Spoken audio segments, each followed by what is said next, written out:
যদি আপনি একজন মানুষ হয়ে থাকেন তাহলে এই ভিডিওটা আপনার জন্য। কাল ছিল মহালয়া, মানে দেবী পক্ষের শুরু, নারী শক্তির আরাধনা। ভাবছেন তো যে মহালয়ার সাথে আপনার মানুষ হওয়ার কিসের সম্পর্ক? একটু থেমে যান, বুঝিয়ে দিচ্ছি। মণ্ডপে মণ্ডপে দেবীর কত রূপ, শহর থেকে গ্রাম উঠেছে সেজে, নতুন নতুন পোশাকে ভিড় জমাবো আমরা প্যান্ডেলে প্যান্ডেলে মা দুর্গার বিভিন্ন রকম নতুন নতুন রূপ দেখতে, যা বানিয়েছি আমরা, আপনারা। কিন্তু রক্ত মাংসে গড়া আপনার বাড়ির দুর্গা, সে কি নিরাপদ? সুরক্ষিত কি আপনার বাড়ির মা, বোন, স্ত্রী? নারী শক্তির আরাধনা করি যে ক্ষণে, সেই নারী কি সুরক্ষিত আজ এই ভুবনে?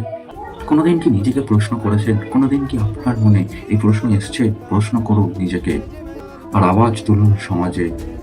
আপনার প্রশ্ন এবং আওয়াজে সূচনা হোক পরিবর্তন।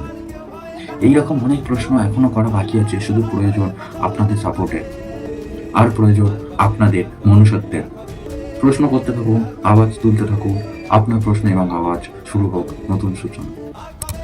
জয় হিন্দ, জয় ভারত। কবে আর কবে চিত্ত স্বাধীন হবে, আর কবে সিক্ত হবে হৃদয়, আর কবে শির